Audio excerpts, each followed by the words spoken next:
अब इस सत्र के अंतिम वक्ता के रूप में प्रोफेसर डीपी सिंह जी हैं। प्रोफेसर डीपी सिंह जी ने 3 महत्वपूर्ण विश्वविद्यालयों के कुलपति पद को सुशोभित किया है। प्रोफेसर सिंह महामना मालवीय मिशन केंद्रीय कार्यकारिणी के उपाध्यक्ष रहे हैं तथा काशी हिंदू विश्वविद्यालय की कार्यकारिणी के संरक्षक मंडल के पूर्व सदस्य रहे हैं। श्रीमान का मालवीय जी के आर्थिक चिंतन पर गहन अध्ययन है। ऐसे विद्वान वक्ता को मार्गदर्शन के लिए हम आमंत्रित कर रहे हैं प्रोफेसर डीपी सिंह जी। मित्रों, सर्वप्रथम मैं इस वेबिनार के आयोजकों के प्रति आभार प्रकट करता हूं। मैं विशेषकर प्रोफेसर कविता शाह तथा प्रोफेसर त्रिपाठी का कृतज्ञ हूं, जिनके निरंतर प्रयास से मैं इस महत्वपूर्ण आयोजन का सहभागी बन पाया।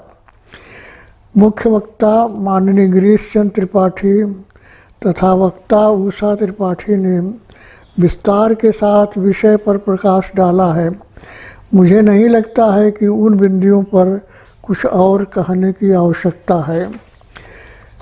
मालवीय जी ने स्वदेशी के भाव विद्यार्थी जीवन से ही थे। उनके अंदर स्वदेशी के विचार किसी घटना के प्रतिक्रिया से नहीं जागृत हुए थे। बंगाल विभाजन या असहयोग आंदोलन की प्रतिक्रिया स्वरूप उनमें स्वदेशी का जागरण नहीं था। उसके बहुत पहले जब वे विद्यार्थी थे, तभी से जीवन के हर क्षेत्र में उन्होंने स्वदेशी अपना लिया था। उनका जो चिर परिचित वेश है वह विद्यार्थी जीवन से ही है। चकबस्त ने इसे देखकर ही कहा था, ताउम्र कटी एक ही करीने से, गिरा दिया अपना लहू कौम के पसीने पर। मालवीय जी ने सन 1882 में जब वह 21 वर्ष के थे, स्वदेशी का व्रत लिया और आजीवन उसका निर्वाह किया। स्वदेशी उनके रग मग में रचा बसा था। बचपन में माघ मेले में जाकर स्वदेशी का प्रचार करते थे। वे केंद्रीय तथा प्रांतीय विधानसभाओं के वर्षों तक सदस्य रहे। वहाँ पर भी वे अपने स्वदेशी के विचार प्रखरता से रखते थे।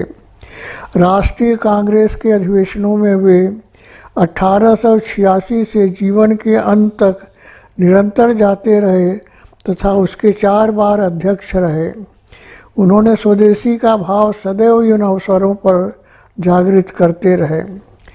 स्वदेशी जागरण का जो श्रेय मालवीय जी को मिलना चाहिए था, वह नहीं मिला। इसी से दुखी होकर अमेरिकन लेखक ली रोनाल्ड ने कहा कि Pandit Malviya was involved in Swadeshi movement when Gandhi was still in South Africa. सन 1936 में मालवीय जी अखिल भारतीय स्वदेशी संघ के अध्यक्ष भी हुए। पहला स्वदेशी आंदोलन बंग भंग से प्रारंभ होता है। 16 अक्टूबर 1904 को बंगाल विभाजित हो गया। पूरे देश में आक्रोश फैल गया। विदेशी वस्तुओं का बहिष्कार तथा स्वदेशी के प्रयोग के लिए उद्घोष हुआ। वंदे मातरम की गूंज होने लगी। आंदोलन तीव्र होता गया। वंदे मातरम कहना प्रतिबंधित हो गया। विदेशी कपड़ों की होली जलाई गई। कांग्रेस भी 2 भागों में बट गई, गर्म दल और नर्म दल। मालवीय जी ने समझौते का रास्ता निकाला। विदेशी वस्तुओं का बहिष्कार बंगाल के एकीकरण तक और स्वदेशी एकीकरण के बाद भी रहेगा। सन 1909 में मालवीय जी कांग्रेस के अध्यक्ष हुए। उनके प्रयास से कांग्रेस बंटने से बच गई।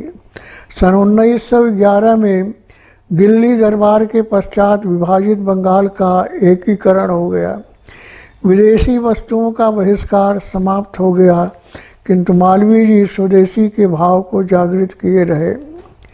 सन 1918 में पुनः कांग्रेस के अध्यक्ष चुने गए। देशव्यापी दौरा कर स्वदेशी का प्रचार किया। सन 1921 में कांग्रेस ने प्रिंस ऑफ वेल्स का बहिष्कार किया। पुनः विदेशी कपड़ों की होली जली, स्वदेशी का नारा गूंजा। मालवीय जी पूर्ण स्वदेशी के समर्थक थे, किंतु कपड़ों को जलाने का कृत्य उनका सनातनी मन स्वीकार नहीं करता था। वे भारत में बने मिल के कपड़ों को भी स्वदेशी मानते थे।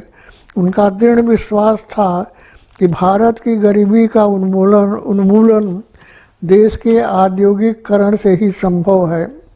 भारतीय मिलों में बने कपड़े तथा हथकरघे से बने कपड़े दोनों को स्वदेशी मानते थे।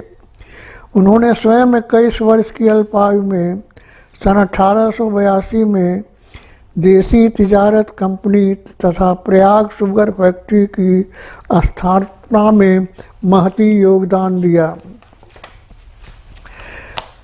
मालवीय जी की सभी कृतियाँ स्वदेशी भाव से ओतप्रोत हैं। काशी हिंदू विश्वविद्यालय तो उनकी सबसे बड़ी अनुपम कृति है। यह स्वदेशी का जागृत रूप है। इस विश्वविद्यालय का वास्तु निवेश, भवन निर्माण, देसी पेड़ों की पंक्तियाँ सभी और पवित्र भारत भाव ही जागृत करता है। मालवीय जी ने अनेक कठिनाइयों तथा विरोध के बावजूद इस प्रकार देश में प्रथम बार electrical, mechanical, mining, metallurgy, ceramics, pharmaceutics जैसे विषयों का पठन पाठन प्रारंभ किए। यह चिंतन और मनन का विषय है। वह स्वदेशी भारतीय इंजीनियर्स तैयार कर भारत में उद्योग धंधे लगाना चाहते थे। मैं मालवीय जी द्वारा लिखित 69 पृष्ठों के उनके नोट ऑफ डिसेंट जो उन्होंने इंडियन इंडस्ट्रियल कमीशन की रिपोर्ट के बारे में लिखा है, इसकी ओर सभी मित्रों का ध्यान आकर्षित करना चाहता हूँ। मालवीय जी के स्वदेशी विचारों को जानने के लिए यह एक महत्वपूर्ण दस्तावेज है। मैं सभी से आग्रह करूँगा कि यह असहमति की टिप्पणी जो वेब पर फ्रीली अवेलेबल है अवश्य पढ़ें और मालवीय जी के आर्थिक विचारों को जानें। मालवीय जी की स्वभाषा हिंदी प्रचार प्रसार के कार्य को भी स्वदेशी कार्य मानते थे। उनके ही अथक प्रयास से ब्रिटिश सरकार ने देवनागरी लिपि में लिखे आवेदन आदि को भी सन 1900 ईस्वी से स्वीकार करना प्रारंभ किया। मालवीय जी ने 100 पृष्ठों का प्रतिवेदन फारसी तथा देवनागरी लिपि के तुलनात्मक अध्ययन पर सरकार को सौंपा। यह प्रतिवेदन भी महत्वपूर्ण है, पढ़ने योग्य है। मालवीय जी के स्वदेशी भाव को जानने के लिए उनकी एकमात्र विदेशी यात्रा को अवश्य जानना चाहिए। लोगों को आश्चर्य होता था कि जिस महापुरुष ने अनेकों को विदेश भेजा वह स्वयं क्यों नहीं जाता, किंतु जब देश को आवश्यकता हुई वे द्वितीय गोलमेज परिषद के लिए इंग्लैंड गए। मालवीय जी 29 अगस्त 1931 को यशस राजपूताना से अपनी यात्रा प्रारंभ किए। वे अकेले नहीं, अपने बेटे गोविंद मालवीय तथा रसोइया बैजनाथ को भी साथ ले गए। भोजन की पूरी सामग्री ही नहीं अपितु नित्य के लिए गंगा जल, मिट्टी, दातुअन आदि सभी भारतीय सामान लेकर यात्रा प्रारंभ किए। चलते ही राशन गोदाम में खो गया। मालवीय जी 3 दिनों तक भोजन नहीं किया, किंतु सभी के आग्रह पर राशन जहाज से खरीदा गया। बैजनाथ ने भोजन तैयार किया और तब मालवीय जी ने उसे ग्रहण किया। भोजन भी पूर्ण रूप से स्वदेशी हो, यह उनका आग्रह रहता था। उनका स्वदेशी मन ही उन्हें विदेश यात्रा से मना करता रहता था। सभी प्रकार की सुविधा रहते हुए भी उन्होंने यात्रा को रौरो नरक कहा। देश हित के लिए उन्होंने उसे भी स्वीकार किया। मेरे मन में कुछ भाव थे, उन्हें आपके सामने रखा। इन बिंदुओं पर विस्तार के साथ चर्चा करने की आवश्यकता है। बहुत बहुत धन्यवाद। धन्यवाद आदरणीय प्रोफेसर डीपी सिंह जी। आपके सारगर्भित उद्बोधन से महामना का स्वदेशी